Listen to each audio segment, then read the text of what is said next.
Welcome to my journey through the Bible. This will be applications you can apply to your life and a little more in depth about the chapter. We are in Numbers 32, verses 1 through 42. And we see that these three tribes, the Reubenites, the Gad, and then the half tribe of one of Joseph's sons, wanted to stay in the land that was already conquered. They saw how good it was. And so they went to talk to Moses, and Moses immediately jumped to the wrong conclusion.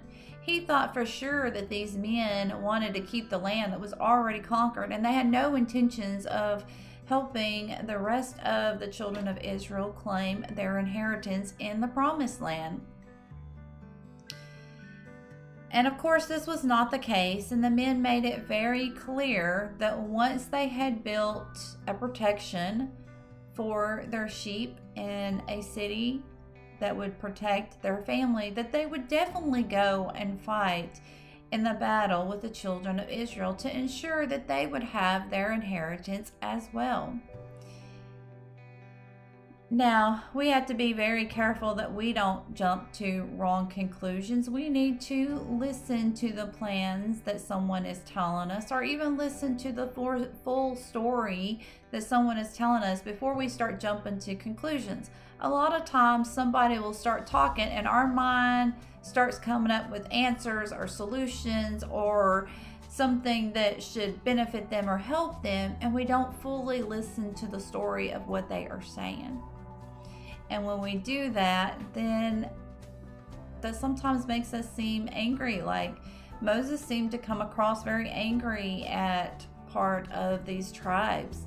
And the tribes just came in very gently and close to him and just talked and reassured him that they did plan to go and fight and do what they had promised.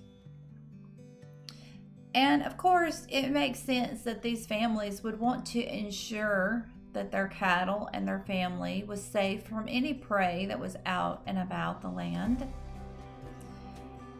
And then that way they could have peace of mind that when they left their family, that everything would be safe and protected until they were able to come back.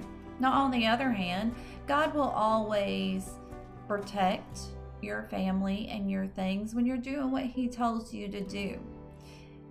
Now, as I say that, also take that with a grain of salt, because trials and problems do come about to each and every one of us. This is how we build character. This is how we grow in our faith spiritually. So God will protect us and He will do what's best for our family, but He may not always do what we have in mind. And what we think is best may not always work out the way that we want it to. But everything has to be done in God's will and in God's timing. Now, the other thing was Moses told them to be sure to do what you said, for the Lord has heard you. And if you don't listen, if you don't do what you said, you will be sinning against God, and He will find out, because God is all-knowing, all-powerful. So God knows all that is said, and He knows whether we're going to follow through or not. But we need to make sure that when we say something, that we follow through with what we say.